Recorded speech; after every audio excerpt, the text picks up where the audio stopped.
As part of the classical theorists, we today start with Emil Durkheim.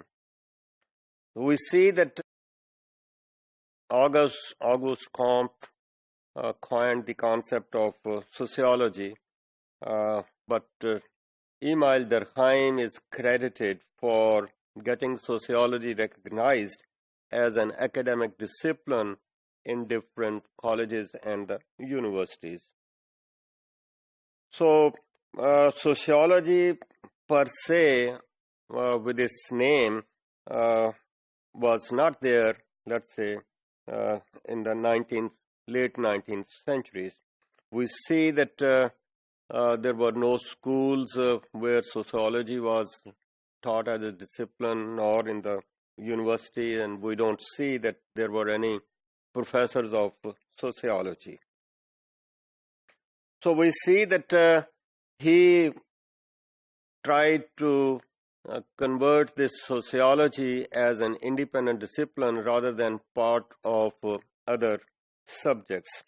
At that time, he experienced a lot of opposition from the existing disciplines, and this significant opposition came from psychology and philosophy, and the opposition was based on their claim that they are already covering the domain of sociology. Why should we have it as a separate entity?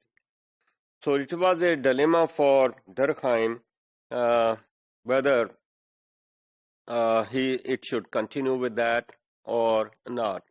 Now, his idea was to separate it from philosophy. Then sociology should be oriented towards the empirical research rather than focusing on, let's say, social realities from the philosophical viewpoint. He was having a different approach, and his approach was more of empirical research rather than just philosophizing the existence of realities. His focus was different. So he believed that sociology was, let's say, threatened by a philosophical school within it.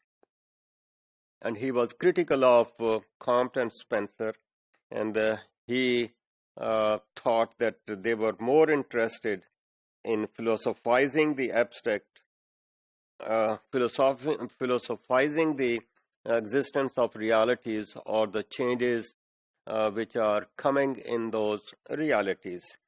So it was more like theorizing at the abstract level. So in his opinion, that if we don't separate sociology from these disciplines, then it will become more of a branch of philosophy.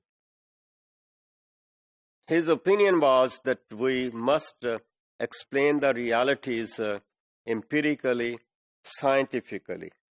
So, although Comte talked about, let's say, different stages in the evolution of society, and his highest stage of evolution was a scientific stage, but then in his opinion, he was more looking at this scientific age from a philosophical angle.